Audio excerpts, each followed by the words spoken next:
What's up, guys? Yeah, I know in the meantime I've been very fucking busy. Holy shit, it's just a week since the last Anomaly? Damn it, I need to get my shit together. And now, it turns out that we have a new video interview.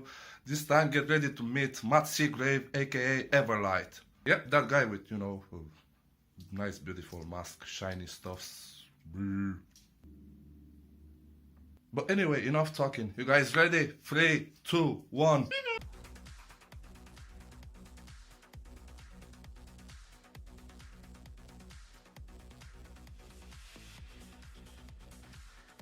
I came up with the mask idea when I also came up with the idea that I wanted to do something different for my live performances. I've never really been a DJ. I've always been a music producer first. So I started producing music about 15 years ago, but I've only really been DJing for about five or 6 years or so. So when I got asked to start DJing regularly, one of the things that I wanted to do was do a live performance system where I would be able to take what I'm good at as a music producer, so thinking about the arrangement and where things should be placed and mixing different bits and pieces in and out of each other. I wanted to create a system that was going to enable me to do that live on stage.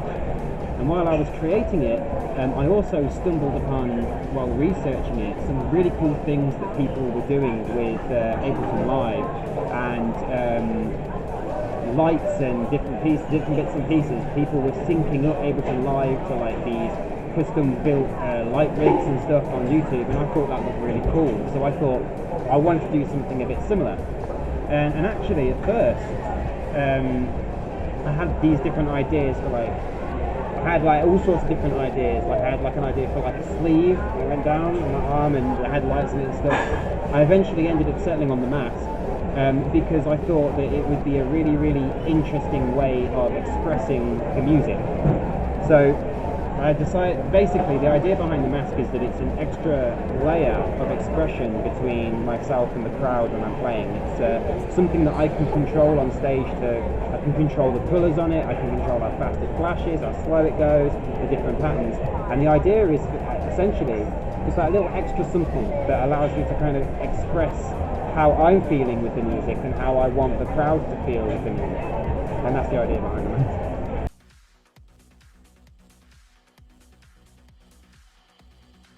I recently became a resident Anomaly.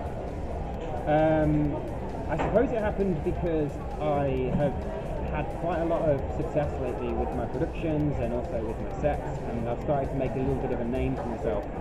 I got asked to do the residency and straight away I said yes, and the reason being is because the venue is a really, really cool venue. Amusement 13 has got an amazing sound system. On top of that as well, it's about 10 minutes walk from my house. Literally around the corner. And Anomaly, as a brand, as a night, I think that they have their heads switched on, and I think that they know the name to foot, and I can see them going quite far. I went to a few of their nights, and for me it kind of gave me that kind of feeling that I had when I went to some nights years ago that are now really, really big, for example Transcoder. And when they asked me to become a resident, I wanted to go along for the ride, so I said, yeah, definitely, sign me up.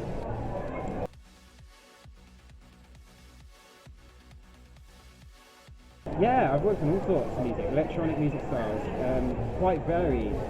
So I got semi-popular. I made quite a bit of a name for myself many years ago making progressive trance. I had tracks of mine supported by Above and Beyond on their radio show. I also did quite well with the record labels I was signed to. I was signed to Arrival, which is part of Silver Music. And apart from that as well, I also released a down-tempo album under the name Seagrave, and I also did some experiments into like drum and bass and bits and pieces. But I would say that I think, for me, my personal favourite is going to be the most obvious, which is tech trance. And that's something that throughout the years of all the different types of music that I've made and that I've listened to, there's always been an element of something a little bit dark or something a little bit edgy in all of the tracks that I've liked and that I've produced and I've listened to. The ones that really get me going have that darker, that edge sound. It doesn't matter the BPM, how fast or how slow it is, generally it's that darker sound. And that darker sound comes out the best when it's in tech trance. That's how I feel. So tech trance, I would say, would probably be my favourite music genre for quite some time. And I think that I haven't really had the confidence in my productions enough until recently, the last few years or so, in order for me to make the type of tech trance that I've always wanted to make.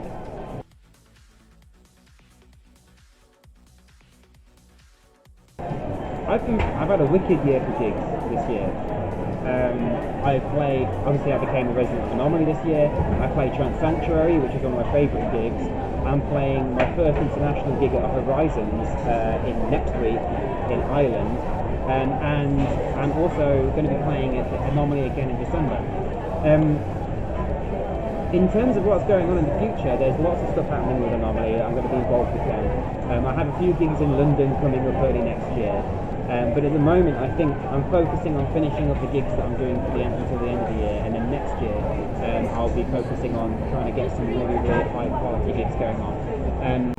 But I have Anomaly to thank for my recent popularity in my bookings, because being a resident at Anomaly has given me a platform for me to show my skills as a DJ and for me to learn how to adapt to different times in the night and also to different types of crowds and stuff. So hopefully in the next year I'll be able to push myself a bit more and get more gigs in.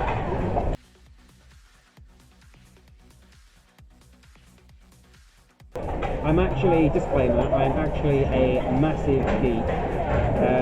I am a PC gamer, and I love playing computer games. I just recently upgraded my PC, and my PC's graphics card with an NVIDIA GTX 1080, which is one of the top of the range graphics cards out on the market at the moment. And if you ever came into my music studio, you'd see how serious I take my technology. Like, I've got 3 displays all around me. I've got a subwoofer built on my chair. It's a little bit of a haven, and I just love tech, which is kind of something that I like to kind of bring into all of my other hobbies. Like my live sex, for example, I use a laptop with Ableton Live. I use 2 controllers, and I also, like I said, I use the mask as well, which I built myself. So technology is a massive hobby of mine, being a geek in general, and also PC games.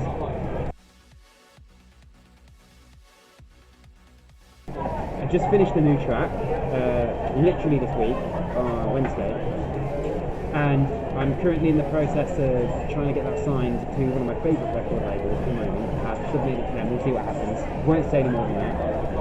But there is currently lots ongoing with tracks. I've got many irons in the fire.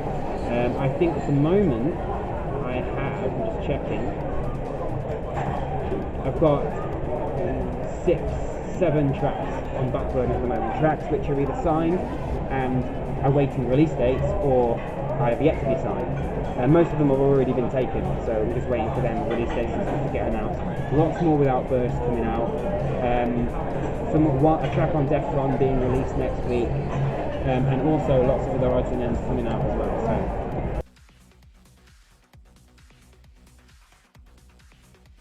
over the years, there's been lots of different inspirations. I think at the moment my inspirations include Will Atkinson, Mark Sherry. In terms of the production side anyway, I definitely have a lot of respect for them and for the directions that they take their music. But in terms of DJing, I would say that my favourite DJ and also my biggest inspiration is John Askew.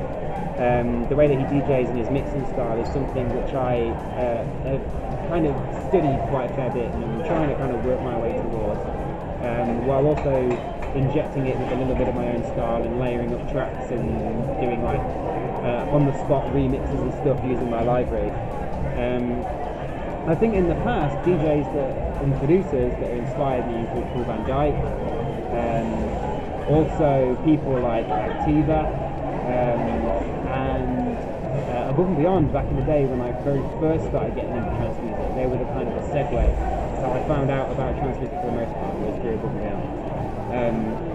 So yeah, those have been my biggest inspirations.